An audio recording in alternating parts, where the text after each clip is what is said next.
ESPN has released a list of the top 10 college football coaches right now. And there are some interesting names on the list, and maybe more importantly, some interesting names that were left off the list that I think warrant some discussion about being maybe even potentially in the top 5, but then also not even cracking the top 10, while also some on the top 10 I think might be there just a little bit too early. And I think that there are some other names that didn't get a whole lot of consideration that, in my opinion, deserve to be there. So let's go through it. Let's react to the top 10 college football coaches right now, according to ESPN. The number one, I think, is fair. I think is warranted. I don't know how really you argue it. It's Kirby Smart. You run down the names of the dudes who in college football right now have multiple national championships. You're not going to be reading that list for very long. It's Kirby Smart and Dabo Swinney. Kirby Smart being at number one, I don't think there's an argument there. I really don't.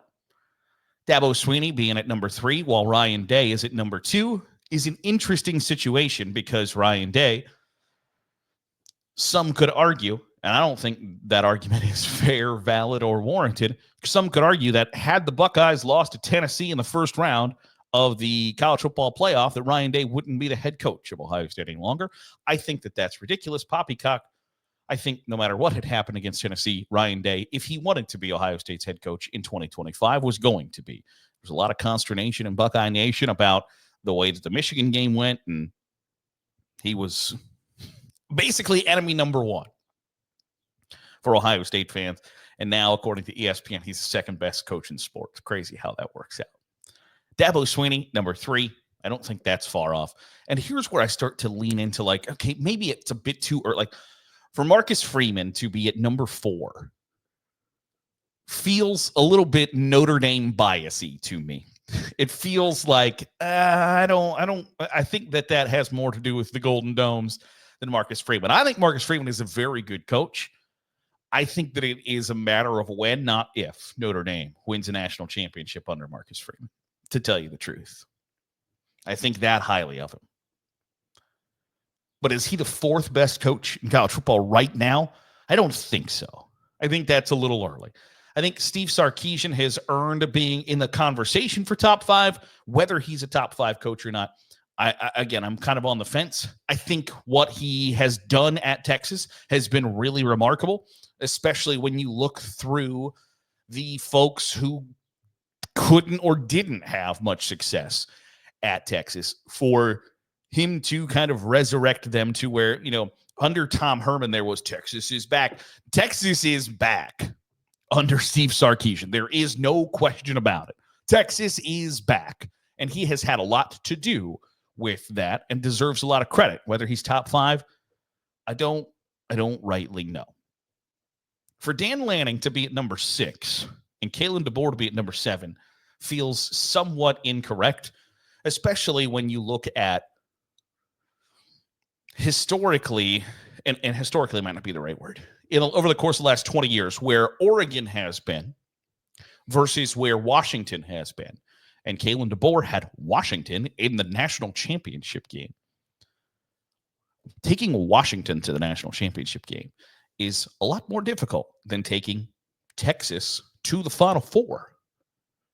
Kalen DeBoer is as accomplished of a college football coach in as little time as he's been a head coach at the FBS level as you'll really find.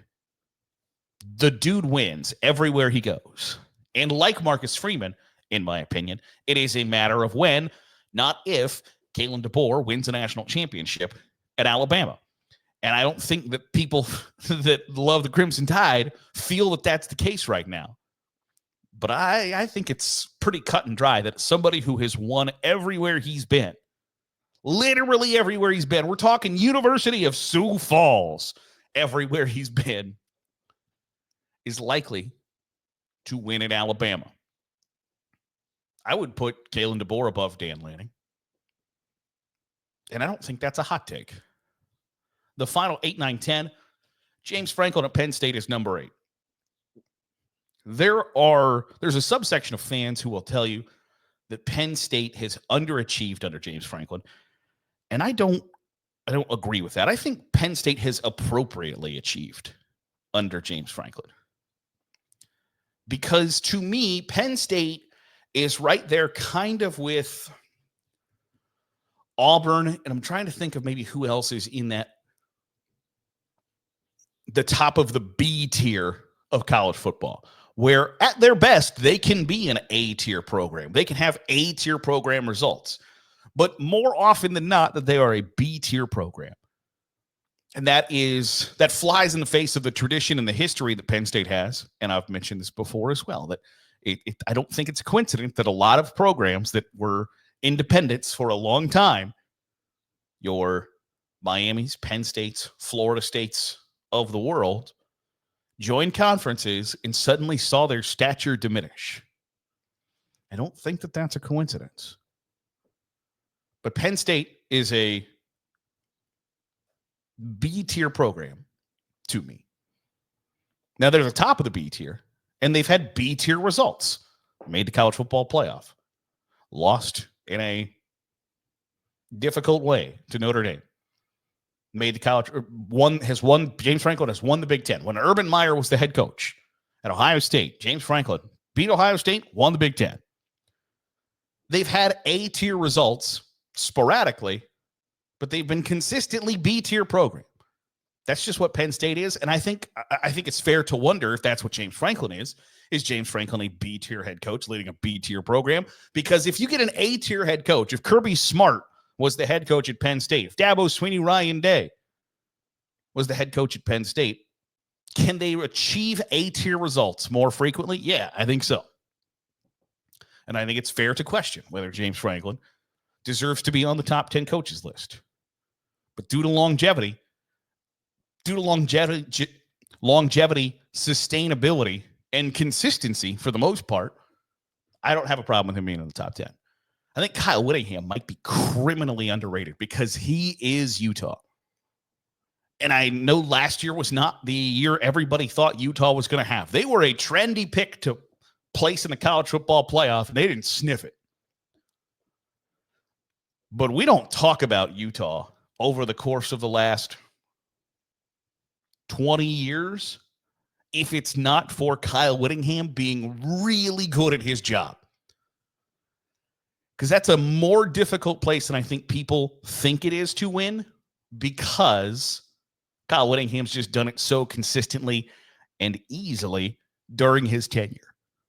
Kyle Whittingham is a top 10 college football coach to me right now, undeniably. And then Matt Campbell is number 10. And I like Matt Campbell a lot.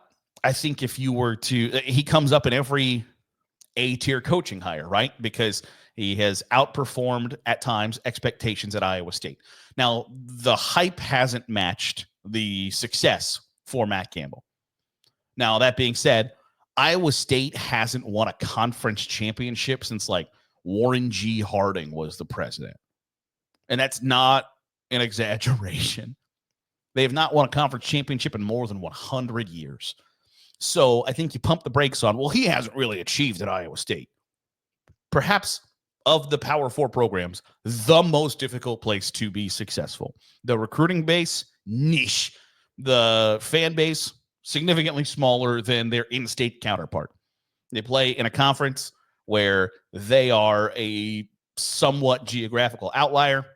There's just a lot going wrong for Iowa State. The success that Matt Campbell has had at Iowa State should be commended, not talked down about.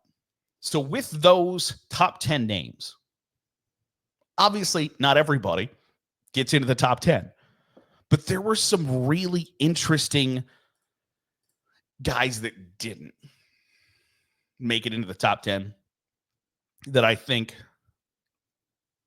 deserve to be talked about. The first is Brian Kelly. And I have an idea of what would separate Brian Kelly from not getting the votes, quote unquote votes from the ESPN folks to be in the top 10.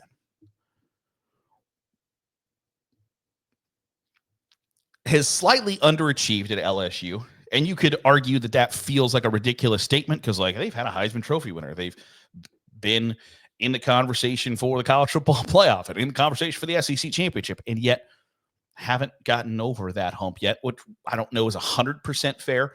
But the last 3 head coaches at LSU have won the national championship. So pretty high expectations. But then also his work at Notre Dame for a decade was pretty good. Had the Irish in the national championship game with a college football playoff. Now he left because he didn't think he could accomplish his goals at Notre Dame. I would disagree with that, but that's neither here nor there. For somebody to be as entrenched in the college football landscape and has had as much success as Brian Kelly has had, for him to not be in the top 10 is interesting. I'm not going to pound the table for his inclusion and say, damn it, he's a top 10 coach. I think you can have that argument. But it is telling, in my opinion, to see him not on the list. There are 2 more that I think kind of fall in that same category of interesting to not be on the list. One is Lane Kiffin. And part of that is he doesn't have the conference championship to hang on his belt. He doesn't have a college football playoff to hang on his belt. Like pretty much everybody in the top 10 has a national championship, a conference championship, or a college football playoff berth on their resume. Or a BCS bowl in Kyle Whittingham's when Utah wasn't in a Power 4 conference. Everybody's got some bona fides there. Lane Kiffin doesn't have that many accolades. I think he's probably a top 10 coach. That's just my opinion. But I don't know who you take out. Is Lane Kiffin a better coach than James Franklin? I would argue yes. I think James Franklin's in a better situation than Lane Kiffin is. And if Lane Kiffin was the head coach at Penn State, I would be somewhat terrified if I was a Big Ten fan. But he's not. So he's not in the top 10. And the last one is Kirk Ferentz. Because Kirk Ferentz is in that Kyle Whittingham camp, in my opinion, of guys that have been doing this a really long time at the same school who we probably wouldn't talk a lot about Iowa football if it wasn't for the influence that Kirk Ferentz has had on that program. The flip side of that coin is the reason Kirk Ferentz isn't on the top 10 of that list is because he employed his son, who was not good at his job, for a very long time. And so when you let your kid kind of single-handedly ruin your legacy, your reputation, your standing in the sport, I think that does move you down a peg from the top 10 college football coaches right now to maybe the top 20, top 25 college football coaches right now. But it is interesting to me that somebody who has the respect from a lot of people in the college football world to not be in the top 10 is somewhat telling about how people view the last couple of years of Iowa football. And then there are 3 more names that I think deserve a little bit of consideration or should be in that conversation. Not that they are top 10 coaches, but if you were to say, are these guys top 15, top 20? I would say undeniably yes. 2 have, you know what? All 3, actually. I'll throw another one. I hadn't thought about this, but he deserves Troy Calhoun at Air Force, Jeff Monken at Army, and Ken Niumatalolo, who is now at San Jose State, but was at Navy. All 3 of those guys have been insanely successful throughout their tenures at Service Academy football, where it is hard to win. It is hard to recruit, especially today. You have no NIL budget because your players can't get NIL money. And so when we talk about NIL ruling the roost in the recruiting world today, they don't even have one hand tied behind their back. They have both hands tied behind their back. And Troy Calhoun finds success at Air Force. Jeff Monken has consistently been good at Army. Ken Niumatalolo, before he left Navy, got fired from Navy, had them winning 10 games a year. And you could argue, well, that's because they run the triple. It doesn't matter. Doesn't matter if they run the triple option. Doesn't matter that they have They have to run that out of necessity, not out of want. And they have turned those programs into really competitive programs. So I think Troy Calhoun, Jeff Monk, and Ken Niumatalolo should be in the conversation for, if not top 10, top 20 coaches in college football. And then the last one is Lance Leipold at Kansas. You know what Buffalo's done since Lance Leipold left? Nada. Now, I think Pete Lembo's a pretty good coach. I think they'll be fine. You know what Kansas did before Lance Leipold? Mark Mangino had him in the Orange Bowl one time. Other than that, they got 140 years of... Kansas is not a great college football job, and Lance Leipold has made them competitive. And like Kalen DeBoer, Lance Leipold has won everywhere he's been. Deserves a lot of credit for even having Kansas up off the mat, let alone being in bowl game contention or in the past couple of years, being in contention for the Big 12 championship over the course of November. That is a tall, tall task, and he's done a really good job at Kansas and deserves some praise. Want to hear from you. Who do you think was snubbed from the top 10 list? Who is your number one? Is Kirby Smart the consensus number one college football coach right now? Let me know in the comments down below. Would love to hear your thoughts on that topic. That'll do it for today's episode of the Daily Huddle. I appreciate you making us a part of your day, however it is, wherever it is you're doing so. If you're watching on YouTube, hit the subscribe button. Make sure you're getting all the great college football content we're pumping out. If you're listening on the podcast feed, drop a 5-star review. It goes a long way in helping out the channel. I'll see you tomorrow for another episode of the Daily Huddle.